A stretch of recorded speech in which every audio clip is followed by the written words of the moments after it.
6 tahunan itu pro kontranya keras sekali. Banyak orang yang nggak seneng dengan rebana itu. Sampai saya dikasih surat kaleng. Kemudian vokal rebana itu pernah nangis di panggung gara-gara diejek oleh orang yang memberi sambutan.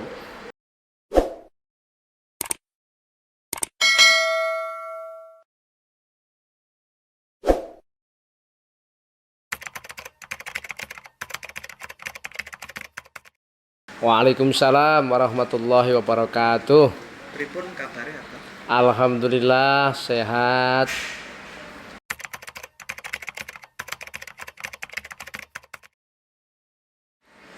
Awal berdirinya Rebana Wali Songo Sragen, seingat saya sekitar tahun 1996.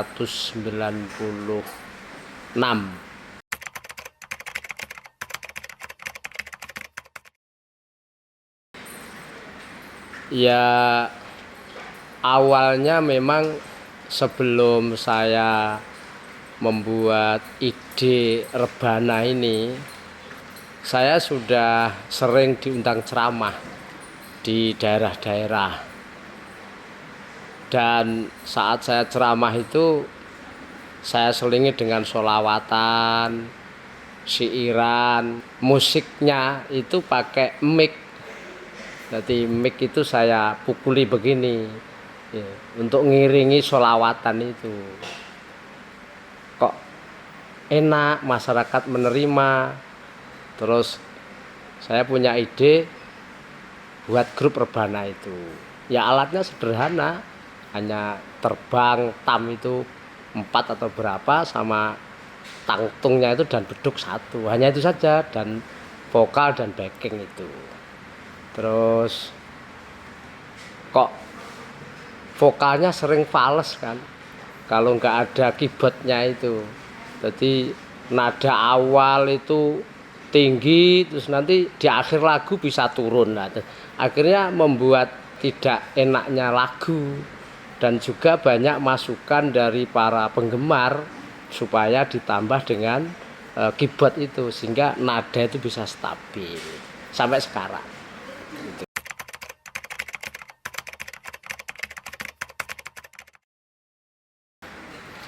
Ya karena memang harus sesuai dengan namanya dakwah. Kan begini, musik di Indonesia khususnya itu kan sudah banyak sekali. Ada dangdut, ada pop, ada rock, ada keroncong, ada macam-macam lah. Ya saya berpikirnya mosok selingan ceramah pakai dangdut, selingan ceramah mosok dengan campur sari, mosok dengan kelenengan. Saya harus punya ide yang baru, artinya ijtihad sendirilah, membuat budaya sendiri. Akhirnya ketemu rebana itu kan enak mas, kalau alatnya terbang, kemudian lagunya islami, ada sholawatnya, syairnya itu mengandung unsur dakwah. Itu kan tepat kalau untuk kolaborasi dengan dakwah itu sendiri. Sebenarnya kalau pakai qosidah itu juga bisa, dangdut bisa, tapi menurut saya kurang pantas saja sebenarnya. Dan sudah ada. Saya kan seneng membuat ide baru, baik, terus jadi budaya di masyarakat. Itu.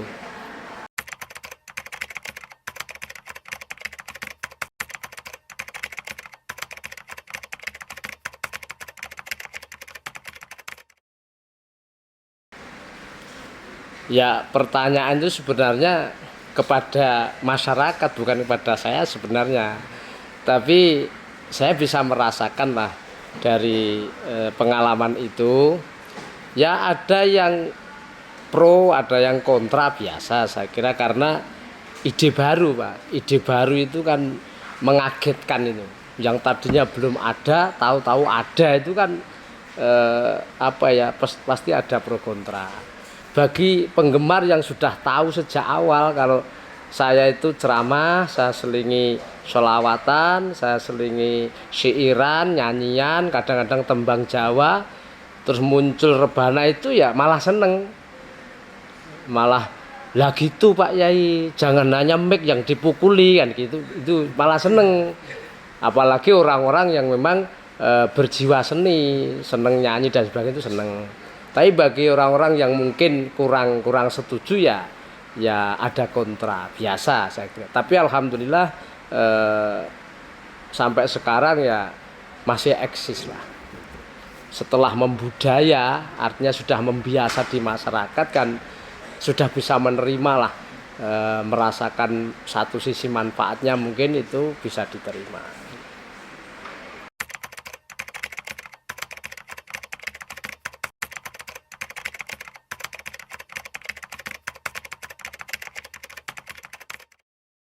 Ya secara pribadi alhamdulillah, berarti ide musik rebana ini bisa diterima di masyarakat yang pertama. Yang kedua bisa perang budaya Mas.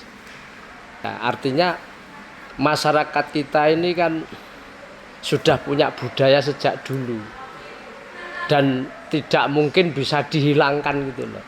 Contoh yang namanya dangdut, kemudian campur sari, klenengan, wayangan, keroncong, tayub dan macam-macam itu kan nggak mungkin bisa kita hilangkan di masyarakat gitu loh.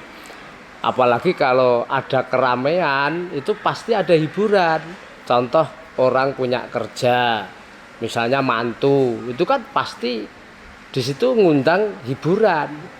Kalau nggak campur sari ya dangdut ya tayub macam-macam. Lah kadang-kadang di situ ada kemaksiatannya, ada minuman keras, mabuk, kadang sampai tukaran dan begitu. Lah setelah ada rebana ini alhamdulillah bisa mengurangi itu. Artinya kalau punya kerja hajatan di situ ada musik rebananya itu otomatis orang nggak mungkin mau mabuk, minuman keras nggak ada, tawuran nggak ada. Di situ kemanfaatannya satu sisi. Kalau disuruh melarang orang jangan tayupan ya kita nggak berani, itu hak mereka, itu loh. Sehingga dengan banyaknya musik rebana di berbagai daerah ini alhamdulillah juga insya Allah semakin mengurangi kemaksiatan juga. Karena tidak mungkin berani musik rebana di situ terus joget-joget, mabuk, nggak mungkin berani. Tanpa dilarang itu sudah otomatis, itu dakwah perang budaya namanya. Itu.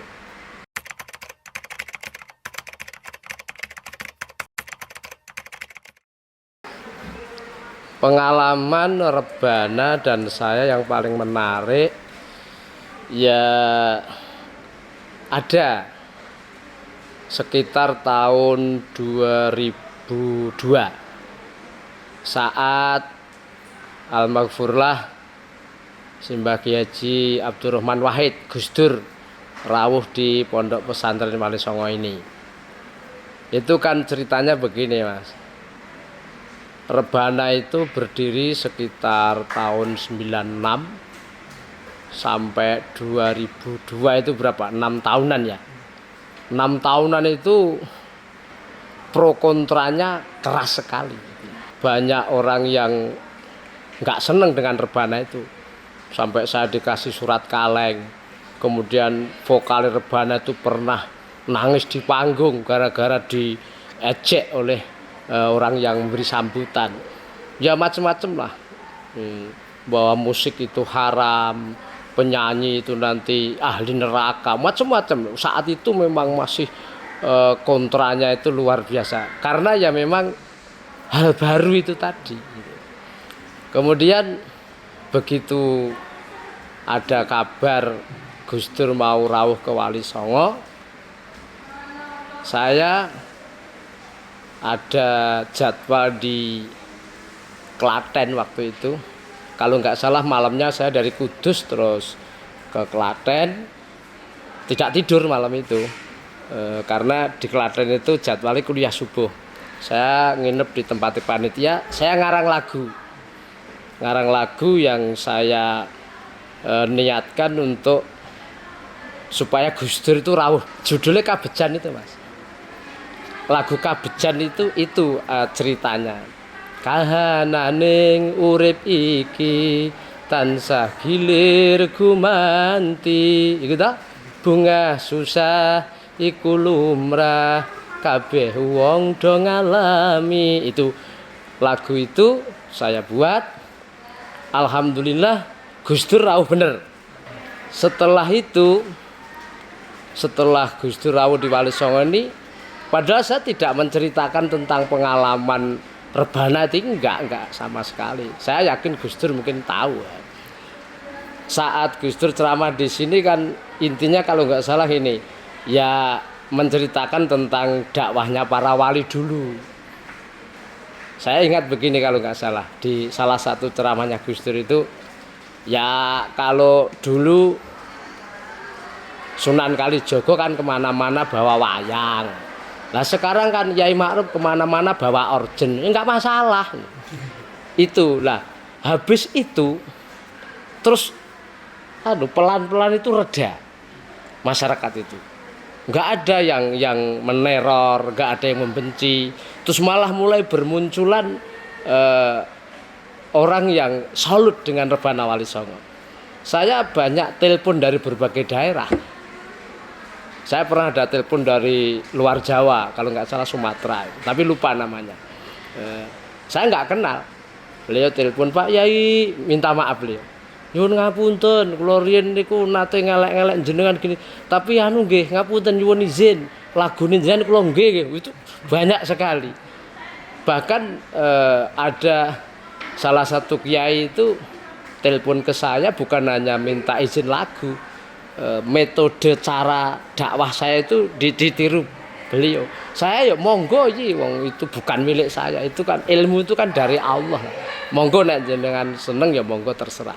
Itu yang paling mengesan. Ternyata sampai sekarang sudah ndak ada masalah. Malah sekarang saya kira sebaliknya, kalau pengajian umum ya, konteksnya pengajian umum di masyarakat, acara apa itu nggak ada sholawat rebananya, itu malah nggak menarik. Bahasa ekstrimnya ya mubalek lah, itu nggak bisa sholawatan, nggak bisa nyanyi ya malah nggak disenangi masyarakat. Sekarang seperti itu yang saya tahu loh ya.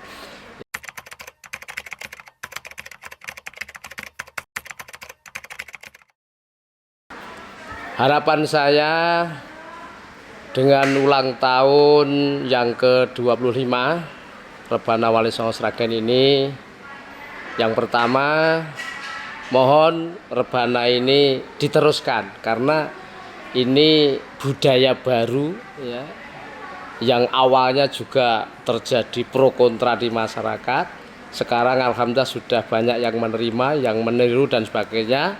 Monggo diteruskan, ditambahi kreatifnya ya, kualitas lagu dan musiknya, tapi juga ada batasan-batasan tertentu. Diingat bahwa rebana Wali Songo ini memang selain ini budaya kita, tapi jelas tujuannya untuk berdakwah. Jangan lupa untuk berdakwah. Jadi berdakwah itu ngajak kepada masyarakat, diajak supaya senang dengan Islam. Orang itu kalau senang itu diajak itu mau gitu. Itu. Jadi dakwahnya cara seperti itu.